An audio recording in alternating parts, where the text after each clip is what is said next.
રાજ્યમાં ગરમીમાં આંશિક ઘટાડાથી લોકોએ રાહત અનુભવી છે। અમદાવાદમાં 38.9 ડિગ્રી સાથે 3 દિવસ બાદ ગરમીમાં આંશિક ઘટાડો નોંધાયો।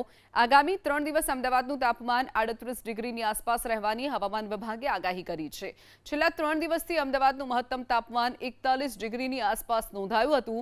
હવામાન વિભાગના મતે આગામી એક સપ્તાહ અમદાવાદનું તાપમાન 40 ડિગ્રીથી વધવાની સંભાવના નહીવત છે। આજે હવામાન વિભાગે સૌરાષ્ટ્ર અને કચ્છમાં યલો એલર્ટ જાહેર કર્યું છે। આજે રાજકોટ, સુરેન્દ્રનગર, આણંદ અને સુરતમાં યલો એલર્ટ આપવામાં આવ્યું છે। ગુરુવારે સતત ચોથા દિવસે 40.6 ડિગ્રી સાથે રાજકોટ સૌથી ગરમ શહેર નોંધાયું છે।